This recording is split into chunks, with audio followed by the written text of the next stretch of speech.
Tas definitīvās šeit. Jumtiņš. Neliels siltinājums vānītis.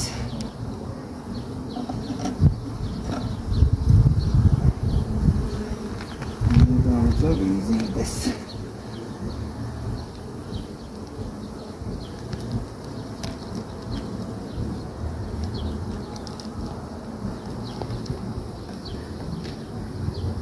Tā, lipīgs ir, propolis ir nācis diezgan priekšā.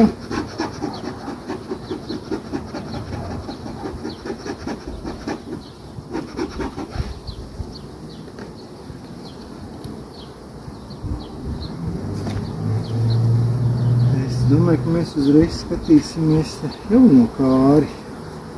Bērni paši ir gatavuši, re, kur ir propolis. Tas viss ir jaunais. Kas viņa sastāvā ir, to nevar tik viegli saprast uzreiz. Ļoti lipīgs.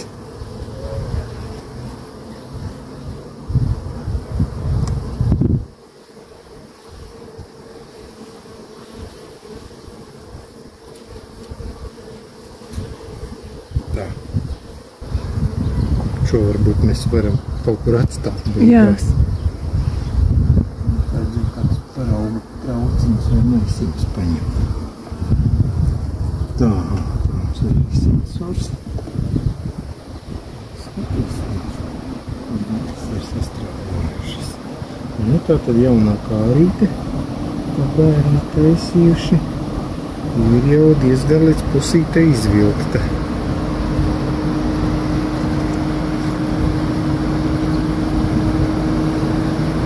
Bet tur arī spīd iekšā. Tas ir nektārs, jā. Nu, būsim varbūt nedaudz žēlīgi. Papilināsim. Te kā iztek ārā nektārs. Jā. Ir pilītis. Kamēr šādi pil, tikmēr nevar ņemt mēti. Tas vēl ir nektārs, viņš nav nogatavināts. Var pastīties, cik ļoti ātri bites viņu atkal savāc.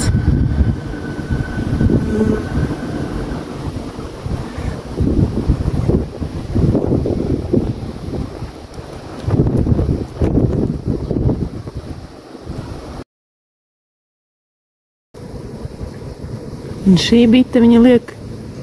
Viņa tātad liek iekšā atnesto nektāru. Vai arī mūsu dūmu ietekmē viņu uzņem barību. Viens no diviem variantiem, bet viņi strādā ar nektāru. Viņu vairākas reizes sevi uzņem un noliek atkal apakaļ, tādējādi pievienojot medum šos te vajadzīgos fermentus, kas viņus sašķir to saharozi par glukozi un fruktozi. Sensors šajā stropā izskatās šāds. Arī ar medu un vasku nolipināts.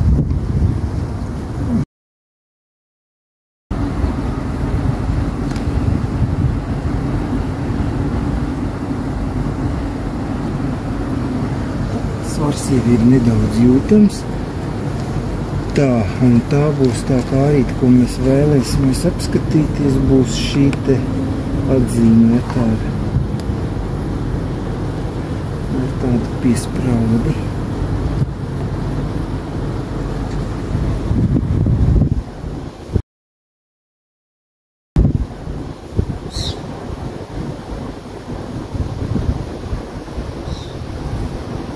Viņa ir pilna gandrīz. Un pats skaistums pašā vidū.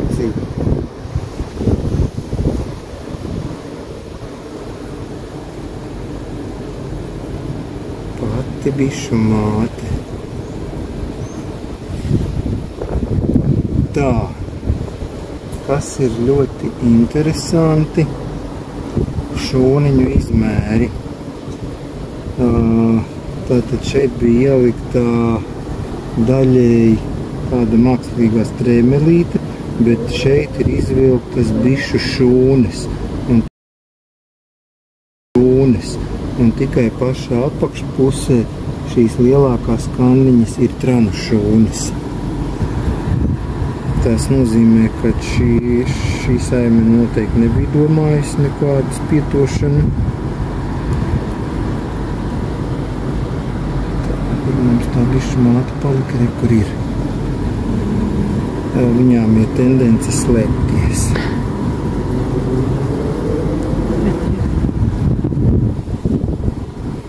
Viņai nepatīk saule, acīm redzēt. Šobrīd viņa meklē brīvo šūniņu, pārbauda katru šūniņu.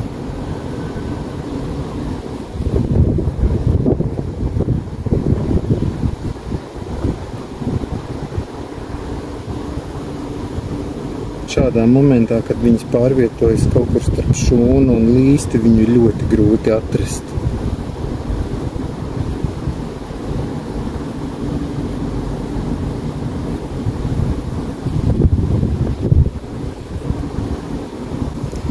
Nezinu, vai mums sanāk nofilmēt, bet viņa jau ir šeit sadēta, tur ir viss iekšā roliņām, un te uz lejas pusi jau pat ir arī cirmenīši.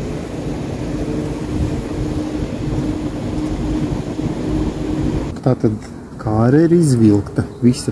Tātad nemaz visa tā mākslīgā pamatne nav vajadzīga, bet mākslīgā pamatne ir bāzēta uz bišu šūniņu izmēriem, jo mums īpaši nav nepieciešams tādos daudzumos audzēt tranus. Šeit visi būs bišu puikas, kuri mums tāpat būs jāgriež ārā.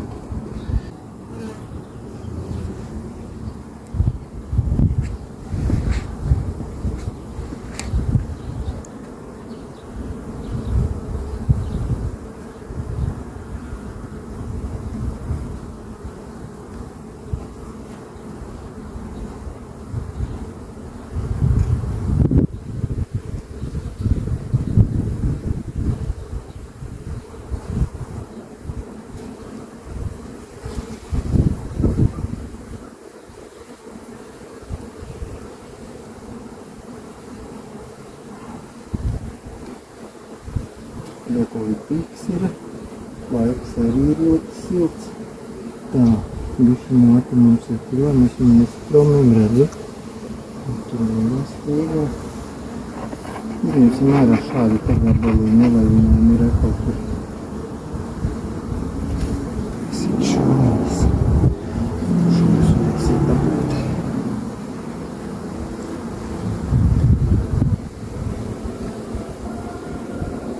Tā, es domāju, mēs vairāk neko arī šeit neskatīsimies. Līdzinamies vēlreiz par bišu māti.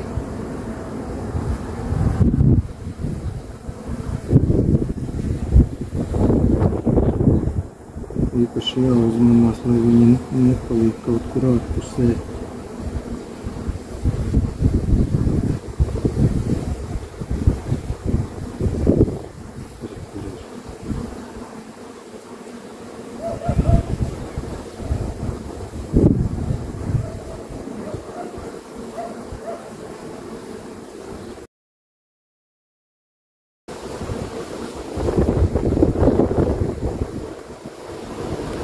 Tātad šie ir bišu pēri, darba bites, un šeit ir tranu pēri, bišu puikas.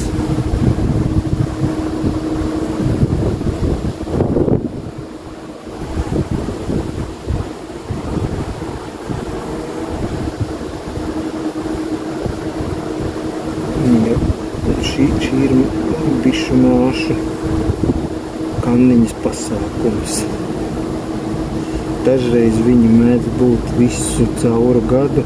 Tas nenozīmē, ka saime domā par spietošanu, bet tā ir viena no pazīmēm. Saime sasniegusi savu maksimālo spēku un par spietu. Mūsu interesējošo kārīti mēs apskatījāmies.